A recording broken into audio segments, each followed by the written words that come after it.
நேயர்களே, இன்றைக்கு நாம் பேச போறது ரொம்ப முக்கியமானது. தமிழ்நாட்டை பரபரப்புக்கு உள்ளாகி இருக்கக்கூடிய இந்த கருத்து கணிப்பை பத்தி நான் நேத்து பேசியிருந்தேன். அதை நீங்க பார்த்திருப்பீங்கன்னு நினைக்கிறேன். இன்றைக்கு நான் சொல்ல போறது இந்த கருத்து கணிப்பு உண்மையா அப்படிங்கிறது தான் ஒரு கேள்வி.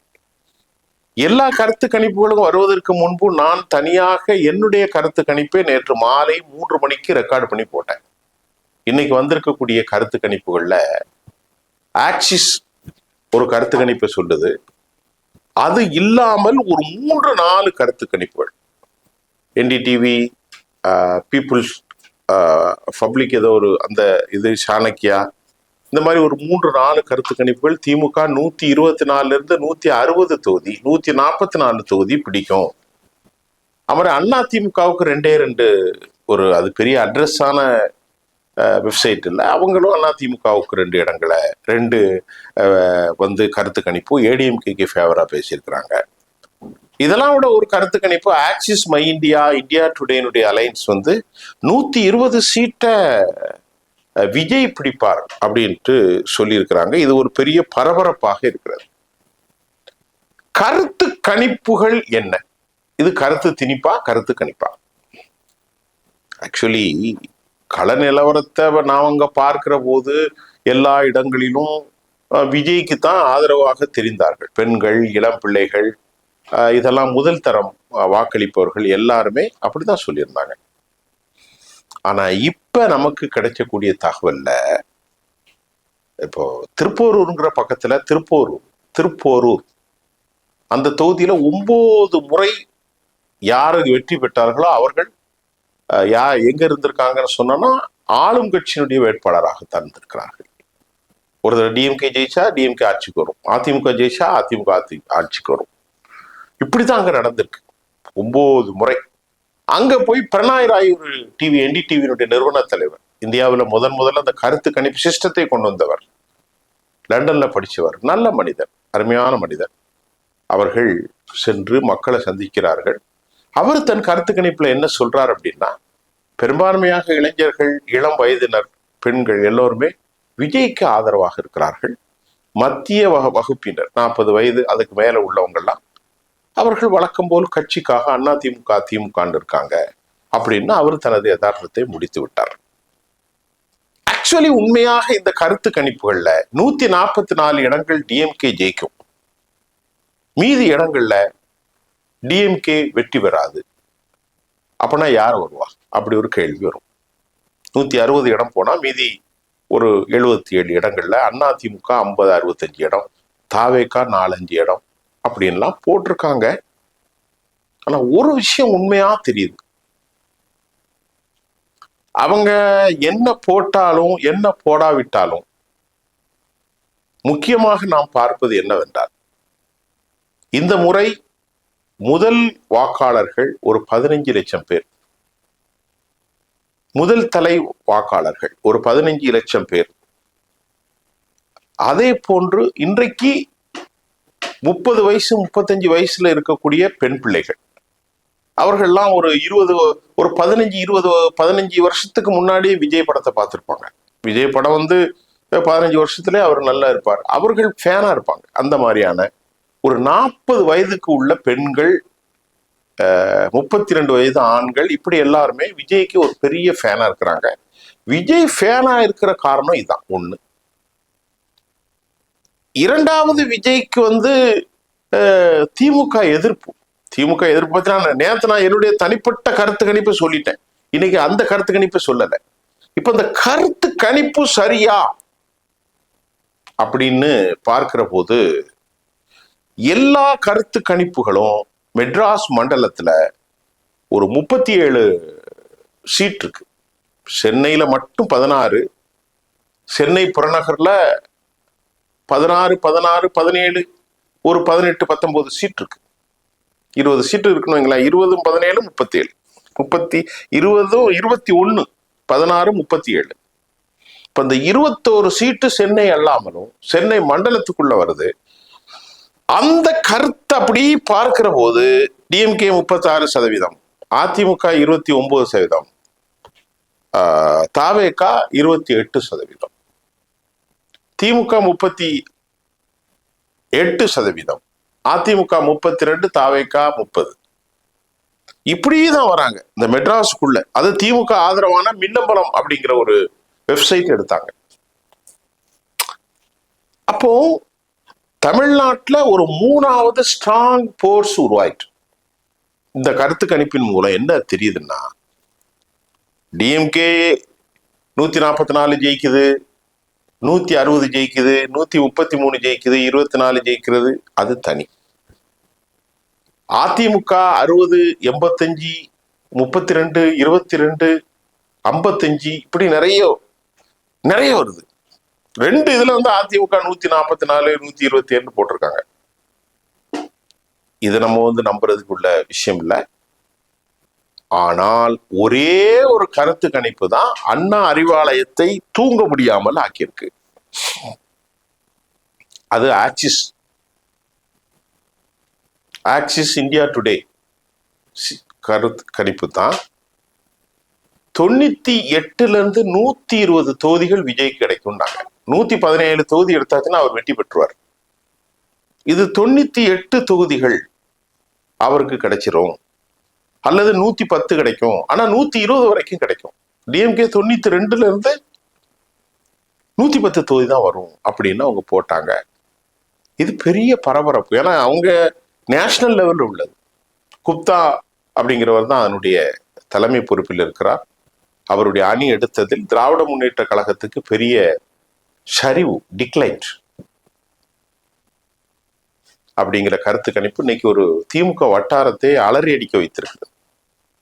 ஆனால் அதே போல விஜய் குழுமத்துல இது உற்சாகத்தை ஏற்படுத்தி இருக்கிறது. மொத்தத்துல நம்ம என்ன பார்க்கிறோம்னா, கருத்து கணிப்பு என்பதை தாண்டி இது மாதிரியான கருத்து கணிப்புகள், இந்த கருத்து கணிப்புகள்ல ஒரு 4-5 திமுகவுக்கு, 4 திமுகவுக்கு, அதிமுகவுக்கு 2, ஆக்சிஸ் இந்தியா டுடே கூட்டமைப்பு, ஆக்சிஸ் மை இந்தியா டுடே, இவர்கள்லாம் இன்னைக்கு விஜய்க்கு. அப்ப எதை நீங்க நம்புவீங்க? யார் எப்படி எடுத்தாலும் தெரியும். ஒரு சாம்பிள் சர்வே தாங்க. இது மிக முக்கியம். சரி, இப்ப இந்த கருத்து கணிப்புல இன்னொரு செய்தியில இன்று மதியம் கிடைச்சது. சமூக ரீதியா விஜய்க்கு 30% தலித்துகள் வாக்களிச்சிருக்கிறார்கள். 30%. இஸ்லாமிய சமூகம் மட்டும் 3%. வெள்ளாளர், முதலியார் இந்த மாதிரி ஆட்கள்லாம் ஒரு 4-5-6%. முக்குளத்தோர் 6%. முத்தரையர்கள்லாம் 2%. கவுண்டர்கள் கொஞ்சம் கம்மி தான். இப்படி எல்லாருமே யார் யார் வாக்களித்தார்கள் என்று நாம் பார்க்கின்ற போது, இப்ப இந்த தலித் வாக்குகள் முதலாக டிரான்ஸ்பர் ஆயிருக்கு. இது திமுகவுக்கு அவ்வளவு நல்ல செய்தி கிடையாது. ஒரு செய்தி சொல்லிட்டேன், அவ்வளவுதான். அப்ப இந்த கருத்து கணிப்பு சொல்லக்கூடிய செய்தியில நாம எந்த முடிவும் எடுக்க முடியாது, எந்த விஷயமும் எடுக்க முடியாது. ஆனால் எல்லா கருத்து கணிப்புகளும் ஆக்சிஸ் மை இந்தியாவை தவிர சதவீத கணக்கில் அதிகமாக எடுத்தாலும் அது சீட்டா டிரான்ஸ்பர் ஆகாது, கன்வெர்ட் மாறாது அப்படிங்கிற ஒரு செய்தியை சொல்லியிருக்கிறாங்க. ஆக்சிஸ் மை இந்தியா டுடே கருத்தை தவிர மற்ற எல்லா கருத்து கணிப்புகளும் அப்படித்தான் சொல்லுது. அப்ப என்னன்னா, இந்த கருத்து கணிப்புல ஒரு விஷயத்தை உறுதியா சொல்லும். தமிழ்நாட்டில் 3ஆம் அணி ஒன்று உறுதியாகி விட்டது. ஒரு அணி திமுக, மற்றொரு அணி பாஜகவை கையிலே வைத்துக் கொண்டு பாஜகவின் அழுத்தத்திற்கு உட்பட்டிருக்கக்கூடிய பழனிசாமி அண்ட் கம்பெனியுடைய அணி. இதனால செக்யூலர் என்கின்ற ஒரு அமைப்புல திமுகவோடு பயணிக்கிற தோழர் தொல் திருமாவளவனோ, காங்கிரஸ் இயக்கமோ, இடதுசாரிகளோ, முஸ்லிம் அமைப்புகளோ, கொங்கு அமைப்புகளோ அல்லது முற்போக்கு அமைப்புகளோ இடமில்லாமல் தடமாறி கொண்டிருந்த நேரத்தில் இதோ நான் இருக்கிறேன் என்று விஜய் வந்திருக்கிறார். அவரு என்ன சொல்ல வரார்? திருச்செந்தூர் கோயிலுக்கு போறவர் அதுக்கு முன்னாடியே நோம்பு கஞ்சியிலையும் தொழுகையிலையும் கலந்து கொண்டார். நல்லா புரிஞ்சுக்கிடுங்க. அதுக்கப்புறம் திருச்செந்தூர் கோயிலுக்கு போனார், அப்புறம் சிருஷ்டிக்கு போனார், சிருஷ்டி சாய்பாபாவுக்கு. இப்ப நாகூருக்கு போறார், வேளாங்கண்ணிக்கு போறார். அவர் ஆக்சுவலி ஜோசப் விஜய் ஒரு கிறிஸ்தவர் தான். அவர் மீது விஷத்தை காக்குனாங்க அந்த அடிப்படைத்துவமான இந்துவாதிகள். அவன் கடைசியிலே எங்க போய் நிக்கிறாரு? முருகன் கோயில்லையும் சிறுசி சாய்பாபாவுக்கு முன்னாடி போய் நிக்கிறான் மனுஷன். இப்படித்தான் வெறுப்பு வெறுப்பு வெறுப்பு வெறுப்பு வெறுப்பு. இவங்களுக்கு கண்டதெல்லாம் வெறுப்பு தான் அந்த மதவாதிகளுக்கு. அப்ப அவரு எப்பவும் தமிழ்நாட்டில் ஸ்ட்ராங்கா கால் ஊனுவார்னா அவருக்கு இருக்கிற ஒரே ஒரு வாய்ப்பு, எந்த காலத்திலும் அவர் பாஜகவோடு சேர்ந்துடக்கூடாது. அது அவர் பாஜகவோட அவர் சேரலன்னா தமிழ்நாட்டிலே ஒரு பெரிய அரசியல் தலைவனாக அவருக்கு ஃபியூச்சர் உண்டு. அதை அவர் செய்வாரான்னு எனக்கு தெரியல. தப்பித்தவறி கூட அவர் அந்த அழுத்தத்துக்கு உட்பட்டுறக்கூடாது. திமுக பாஜகவோட கூட்டணி வச்ச கட்சி தானே. அதிமுக பாஜகவோட கூட்டணி வச்சிருச்சு. எல்லா கட்சியும் அதிமுகவோட கூட்டணி வச்சுதான் இருந்தாங்க. ஏன் நம்ம அவர் பேர் என்னது பழனிசாமியோட அணி அதிமுகவோட கூட்டணி தான் வச்சிருக்கிறாங்க. செல்வி ஜெயலலிதா அவர்கள் தான் மரணிக்கு முன்பு சொன்னது, நான் இனி எக்காலத்திலும் தவறை செய்ய மாட்டேன், பாஜகவோடு எனக்கு கூட்டணியே கிடையாதுன்னு சொன்னாங்க. அதான் அவங்க கடைசியா மரண சாசனம். மோடியா அந்த லேடியான்னு சொல்லி அவங்க இறந்தாங்க. கடைசி வரைக்கும் அவங்க சேரல. பிஜேபி ஆட்சியும் அவங்க கவிழ்த்தாங்க. இதெல்லாம் செல்வி ஜெயலலிதாவுடைய நடைமுறை. தமிழ்நாட்டுல பாஜக கால் ஊணுவதற்கு 4 சீட்டு பிடிப்பதற்கு காரணமா இருந்தவர் திமுக. இப்ப இது திராவிட கட்சிகளுக்கிடையே அந்த வளர்மதியாக இருந்தாலும் ஜோசப் விஜய் என்று சொல்லக்கூடிய விஜய் அவர் அனைவருக்குமாக பயணிக்க வேண்டும். இதுதான் தமிழ்நாட்டில் எதிர்பார்க்கப்படுகிறது. இது அப்படி அவர் அனைவருக்குமாக பயணித்து ஒருவேளை பாஜகவினுடைய அழுத்தத்துக்கு உட்பட்டு கூட்டணி வைத்து விட்டால் டோட்டலா வெண்ண திரண்டு வந்த நேரம் தாலி உடைஞ்ச கதையாயிரும். இந்த கருத்து கணிப்பை தாண்டி இதைத்தான் நான் உங்களுக்கு சொல்ல வரேன். ரொம்ப கவனிச்சுக்கிடுங்க. இந்த காணொலி யார் பார்ப்பாங்க எவரு பார்ப்பாங்கன்னு எனக்கு தெரியாது. ஆக நேற்று வந்த கருத்து கணிப்பு 4 கருத்து கணிப்புகள் திமுகவுக்கும் 2 பழனிசாமிக்கும் ஆக்சிஸ் மயோ இந்தியா இவருக்கும் வந்திருக்கு. ஆனா எல்லா கருத்து கணிப்பும் பெருந்திரளான வாக்குகளை அவர் பெறுவார். 18 23 24 வரைக்கும் சொல்லியிருக்கிறாங்க. ஆக்சிஸ் மயோ இந்தியா மட்டும்தான் 36% சொல்லியிருக்காங்க, 35% சொல்லியிருக்காங்க. ஸோ டோட்டலா கன்ஃபியூஷன், டோட்டலா ஒரு குழப்பம். இதெல்லாம் சொல்ல முடியாது. 30ஆம் தேதி இன்னும் 3 நாட்கள் மட்டும்தான் எஞ்சி இருக்கிறது. 31 கிடையாது, 1 2 3 4ஆம் தேதி காலை விடுகின்ற பொழுது தமிழ்நாட்டின் முதல்வனாக யார் வரப்போகிறார், தமிழ்நாட்டுடைய தலைவிதிகள் என்ன ஆகும், இது இங்கே, அதை மாதிரி கேரளாவில், அதை மாதிரி பாண்டிச்சேரியில், அதை மாதிரி வெஸ்ட் பெங்காலில், அதை மாதிரி ஆசாமில் 5 மாநிலங்கள். நம்ம பொறுத்திருந்து பார்ப்போம். இப்போ நான் உங்கள்கிட்ட பேசுனது கருத்து கணிப்பு சொல்லும் உண்மையும் தாக்கமும் என்ன. மீண்டும் அடுத்து நம்ம சந்திப்போம். நன்றி.